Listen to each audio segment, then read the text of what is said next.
ಕರ್ನಾಟಕ ರಾಜ್ಯ ಹಾಲು ಮಹಾಮಂಡಳಿ ನಿರ್ದೇಶಕರಾದ ಕಾಪು ದಿವಾಕರ್ ಶೆಟ್ಟಿ ಅವರಿಗೆ ಅಂತಾರಾಷ್ಟ್ರೀಯ ಆರ್ಯಭಟ ಪ್ರಶಸ್ತಿಯನ್ನು ರವೀಂದ್ರ ಕಲಾಕ್ಷೇತ್ರ ಜೆಸಿ ರಸ್ತೆ ಬೆಂಗಳೂರಿನಲ್ಲಿ ಗಣ್ಯಾತಿ ಗಣ್ಯರ ಉಪಸ್ಥಿತಿಯಲ್ಲಿ ಪ್ರದಾನ ಮಾಡಲಾಯಿತು.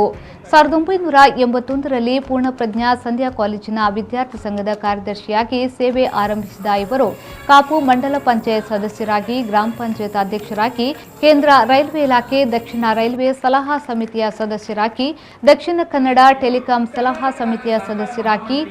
ಉಳಿಯಾರಗೋಳಿ ಹಾಲು ಉತ್ಪಾದಕರ ಸಂಘದ ಸ್ಥಾಪಕ ಅಧ್ಯಕ್ಷರಾಗಿದ್ದು, ಇದೀಗ ಕರ್ನಾಟಕ ರಾಜ್ಯ ಹಾಲು ಮಹಾಮಂಡಳಿ ನಿರ್ದೇಶಕರಾಗಿ ತಮ್ಮ ಸಹಕಾರಿ ಕ್ಷೇತ್ರದ ಸೇವೆಯನ್ನ ಮುಂದುವರೆಸಿದ್ದು, ಇವರ ಈ ಸುದೀರ್ಘ ಅವಧಿಯ ಸೇವೆಯನ್ನ ಪರಿಗಣಿಸಿ ವಿವಿಧ ಪ್ರಶಸ್ತಿಗಳು ಇವರ ಮುಡಿ ಸೇರಿದ್ದು, ಇದೀಗ ಅತ್ಯುನ್ನತ ಅಂತಾರಾಷ್ಟ್ರೀಯ ಆರ್ಯಭಟ ಪ್ರಶಸ್ತಿಗೆ ಭಾಜನರಾಗಿದ್ದಾರೆ. ಪ್ರಶಸ್ತಿ ಪ್ರದಾನ ಕಾರ್ಯಕ್ರಮದ ವೇದಿಕೆಯಲ್ಲಿ ಕರ್ನಾಟಕ ಉಚ್ಚ ನ್ಯಾಯಾಲಯದ ವಿಶ್ರಾಂತ ನ್ಯಾಯಮೂರ್ತಿ ಅರಳಿ ನಾಗರಾಜ್, ಕನ್ನಡ ಸಾಹಿತ್ಯ ಪರಿಷತ್ನ ಅಧ್ಯಕ್ಷ ನಾಡೋಜ ಡಾ ಮಹೇಶ್ ಜೋಶಿ, ಚಲನಚಿತ್ರ ಹಿರಿಯ ನಟಿ ಭಾರತಿ ವಿಷ್ಣುವರ್ಧನ್ ಹಾಗೂ ಆರ್ಯಭಟ ಸಾಂಸ್ಕೃತಿಕ ಸಂಸ್ಥೆಯ ಸ್ಥಾಪಕಾಧ್ಯಕ್ಷ ಡಾ